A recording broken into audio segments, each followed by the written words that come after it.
What's going on, everybody? It's Keymaster 84 coming at you guys with another video.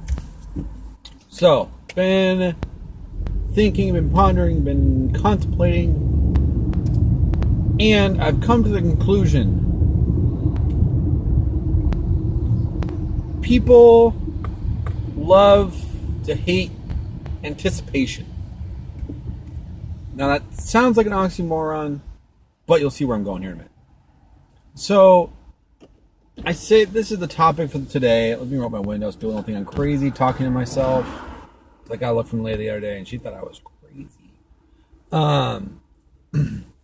So, people love to hate anticipation. So, we're going to use the Infinite War trailer as an example.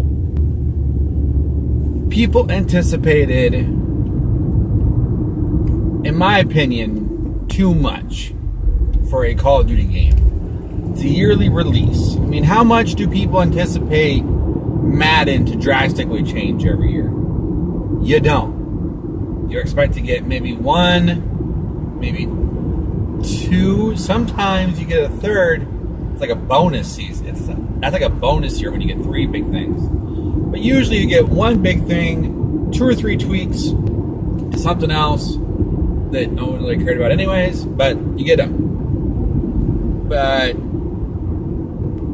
in Madden, they've been doing this for years, and so nobody bats an eye. Nobody goes, oh my god, I can't believe that they didn't do that. Hold on, guys, we're getting a phone call. Be right back. Alright, anyways, like I was saying, you know, and I just feel like people's anticipation for what Infinite War was going to be were way up here, and it's just like, because, oh, well, they have 3 years to develop. They don't really actually have 3 years to develop, they have 2. I mean, let's be honest, right now, they are bugging the game. They are going through the game, getting rid of all the bugs. That's what they're doing right now.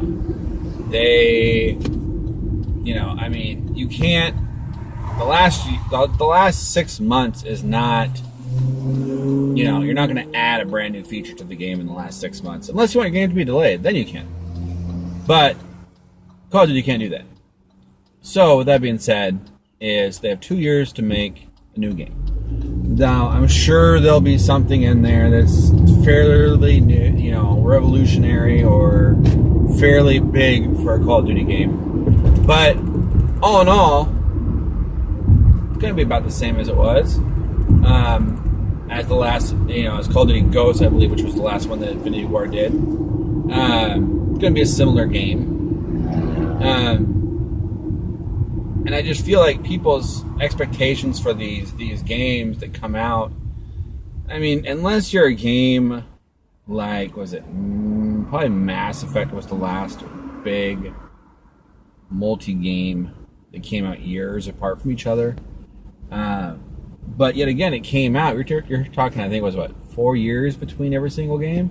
That's a long time. It's a long time between every single game. 3 years, 4 years? I don't know. Moral of the story is, games that come out every single year, not going to be getting a ton of innovation. And I'm not necessarily saying that Call of Duty falls into this, but they do at the same time, because okay, you gave Infinity Ward an extra year. People may say they gave them an extra 3 years. No, they gave them an extra year. And the team is still the same size as it was before. How much innovation are you really going to be able to have by doing that? And so I think people need to temper their anticipation for these games. Like, for example, Assassin's Creed was a good example. I think the problem was between first and the second, you had a few years apart. Then we started doing 2 and 3 were close, boom, boom, boom, boom, boom, boom, boom, boom. But the problem is, between the first 2, you had a few years in between. So they gave them plenty of time to come up with a new idea and spin it to something great. And I think that's what people are forgetting about, is to have these big revolutionary changes in these games that come out every single year. You have to You got to start somewhere. You can't just poof, look, amazing game. Doesn't happen. Especially games that are built on something already. And so I think that's where the problem comes in. Like when Halo 6 comes out, my personal anticipation will be a little bit less than it was for Halo 5. Because or a little bit more than it was for Halo 5. Because it's like, okay, I can see where they're starting to go now.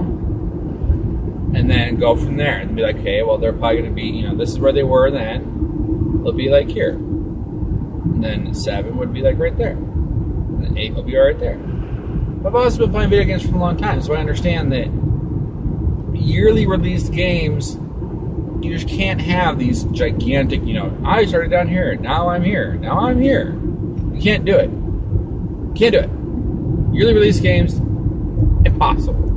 I don't care how many teams, how many years are in between. Frankly, it's just not possible. That's why you see a lot of these, titles that get all these huge praises. Because people are driving so slow. Have multiple years in between every single game, so they have time to make those big jumps. Because if you come out every single year, you just won't have the time. So, with that being said, before I beat the horse to death anymore by telling you, just bring your anticipation down a little bit. Just bring it down a little bit. Not a lot. Don't ever bring it down too much, but enough. And say, okay, this is where I think the next Call of Duty game, the next Halo, the next Battlefield, the next whatever game. The last one was here. I'm going to say it'll probably be here this time. That is probably more than likely to happen, and you'll be a lot more pleased with the games that are coming out. So, with that being said, guys, it's the Keymaster 84, and as always, play games to make gains, and haters are going to hate. I'll see you guys tomorrow.